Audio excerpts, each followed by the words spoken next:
Good morning, good morning, good morning. It's 50 minutes after 9 o'clock on this, it's Wednesday, right? It's Wednesday. I'm wave meteorologist Brian Good. Hope you guys are doing well. Welcome to, once again, storm/snow talk. Maybe I have to just go back and forth on our video wall here today, because I think we'll end up seeing both scenarios at some point in some part of wave country as we head into the upcoming weekend. But when it comes to which one is going to be the main feature, well, right now it's not going to be snow. It's okay. It's all right. As I love to always say, this time of the year anyway, it's technically still autumn. We got some time. I'll explain what the deal is, though, as of today. This is only Wednesday, so a lot is going to change. But this is one of those systems that has got just those iffy kind of features to it on all the different elements that it'll bring as it moves onto the area. So the one that's leading the way certainly is that we know it's going to rain. That part is the easier part, which I think you guys kind of guessed that. It's the second phase of the system that is much more complex as it rolls into wave country, and it's far from being settled in stone. I continue to look at the data. I've been looking at it since I woke up this morning, and it's just constantly been evolving and shifting, and that's been the story all week long, and it's not done settling yet. So we got a ways to go on that for the final outcome. But here's where we stand today for the chances. Took out today's flurry just because I just don't think it's even enough to make it to the board today. I'll show you why in a second. And so I do have Sunday on there. Brief snow is the way it's looking now, and that is the part that we're looking at. And then as we get to about mid-December, it is what we call make your own snow, or you make your own cold air type of event for the middle of the month. Those are always extremely difficult, even 24 hours advance, let alone trying to put it on a snowboard 10 days out. But hey, this is Snow Talk. I feel like I'm legally required to do it. All right, here we go with the latest outside. Gloomy out there, of course. Clouds will hold tough in many spots today. Keeping it cold and chilly today. The radar is not detecting much in the way of moisture right now falling from that cloud deck. It is fairly dry. We've had a few reports of flurries this morning, mainly off to the east, not far away from Anderson County into just south of the capital. Even a mix there that was reported of some ice pellets and snowflakes. So it is possible, but it is cold enough aloft to get something other than a raindrop that would form, but there's just not much in the way of moisture today. So therefore, that's the reason why it looks very, very minor. But certainly plenty of clouds. You'll get a hint or two of sun that will try to mix in with this today, but the cloud deck will hold throughout much of the daylight hours. If you get any sun, that will make a difference.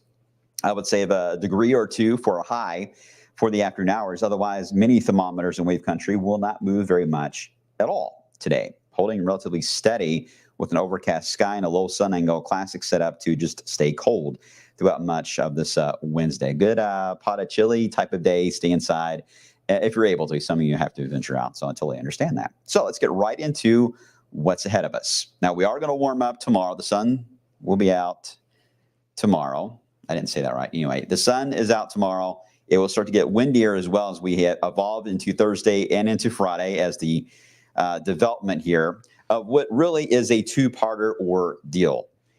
What you're about to see, and I'm hoping I can explain this well enough that you'll come out the other end of the block here like, oh, that makes sense.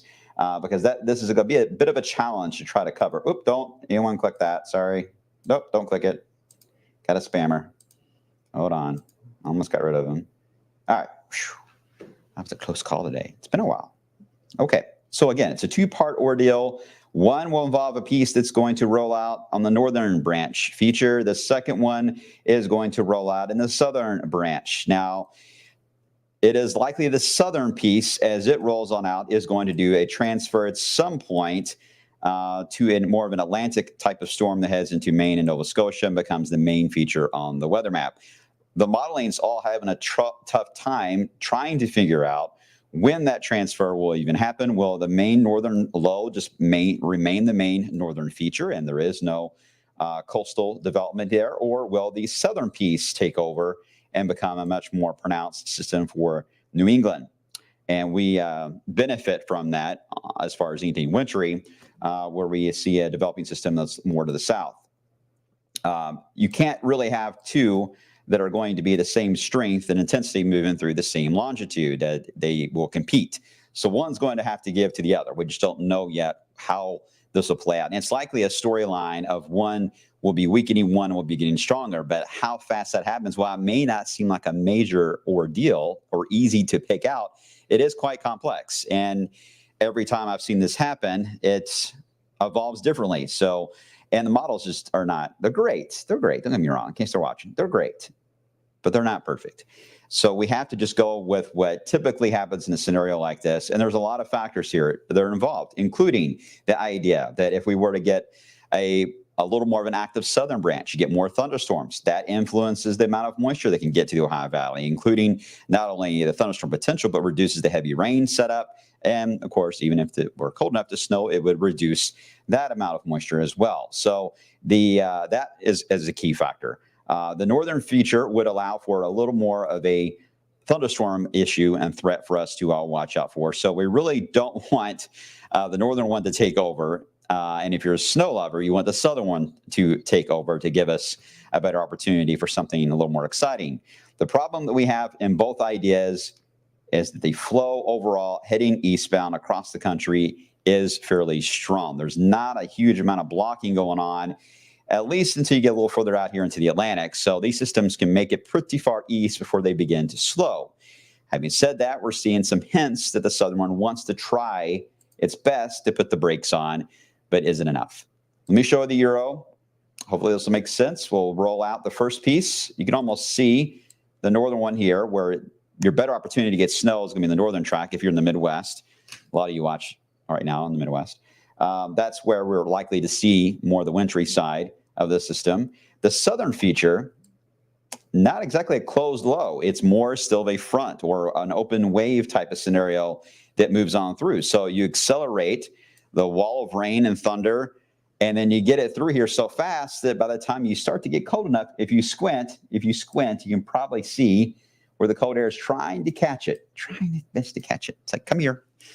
But unfortunately, it gets out of here too far to where East Kentucky has a chance, and the mountains there, of course. No offense to East Kentucky.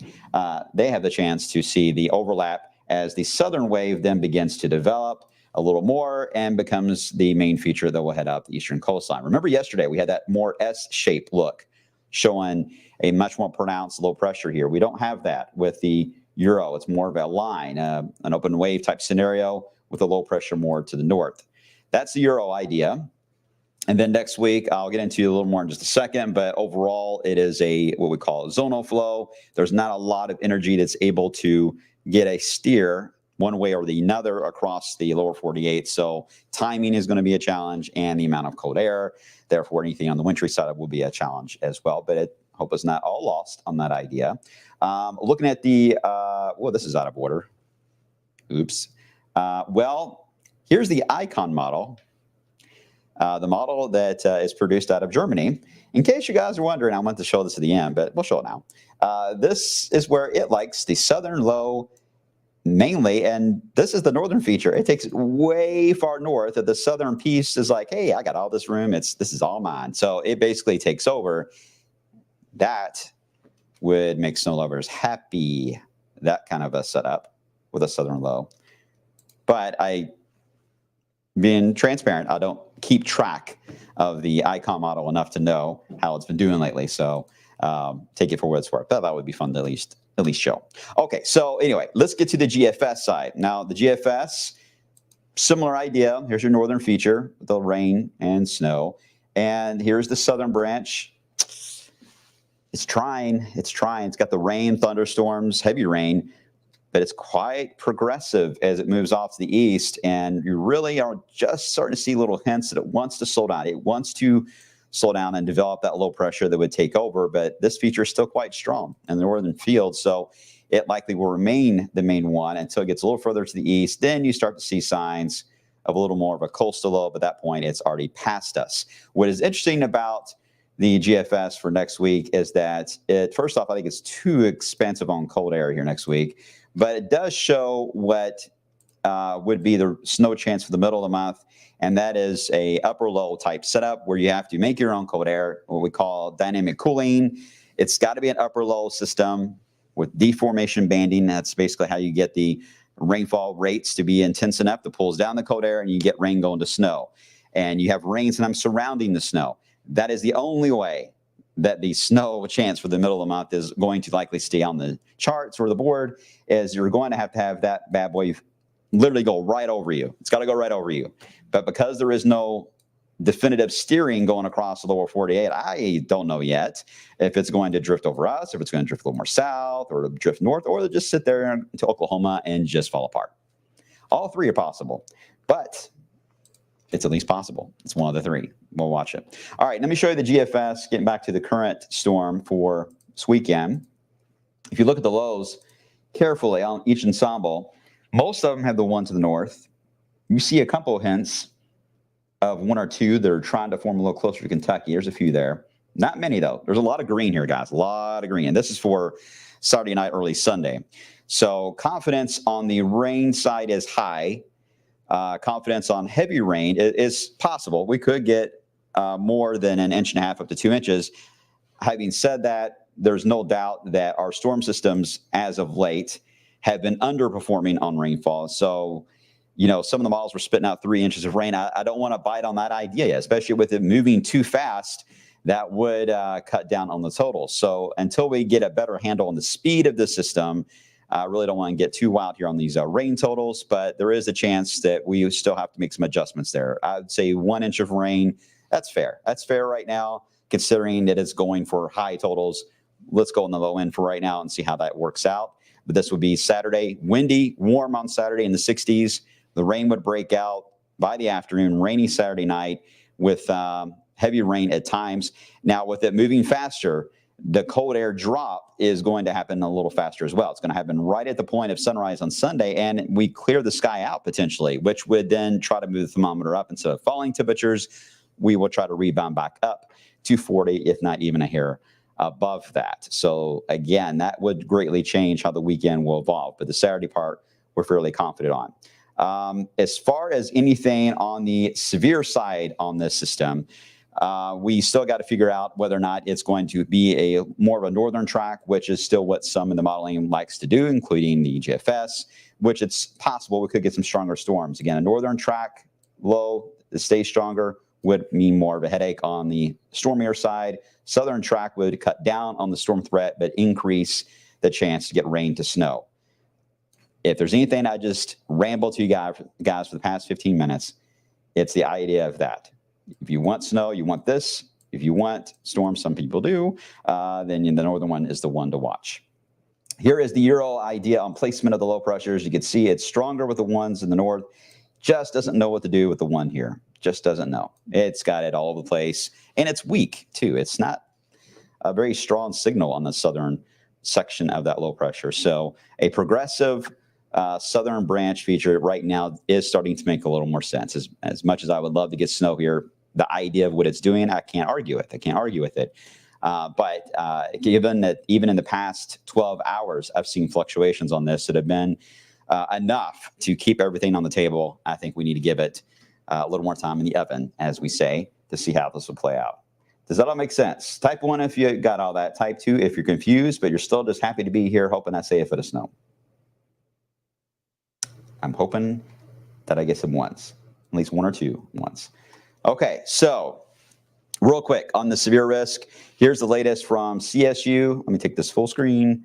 CSU does have at least potential for a marginal that may get into the Ohio Valley, but your higher risk is, at least slight risk, is a little more toward southwest Kentucky, down around Memphis. That makes sense. That's been kind of the trend. That's just because of timing. Right now, it'll be the warmest part of Saturday, so that would make it a little more south and west of us. The SIPS analogs, same ordeal, a little more of an issue for the Arklatex area of the country, Mississippi, Arkansas, Louisiana, and the Storm Prediction Center also likes the idea of being south and west. It is possible we could get a marginal risk here. It is possible. It's been a while since we've had that, but I still don't see anything right now that is too concerning on that end, given that it's going to be arriving at midnight. But I don't want to say no on that entirely just yet, in case that northern section does end up stronger than what is forecast, then that could mean a little more of a problem on the severe side. But it would eliminate the snow side. All right, so the I guess moral of this entire update for all you guys: cheer on the Icon model from Germany. If you want snow, that's probably your best option, at least for right now. Hang in there, guys. I know it's frustrating. Trust me, try to be on this end of the ordeal. I don't have gray hair for nothing. We'll look over the midday stuff. I got a feeling we're going to have everything come into much more agreement tomorrow and Friday, so be patient. If you're trying to make plans, we'll get this narrowed down. Just prepare for an active weekend of weather here into Wave Country. I'll see you on midday.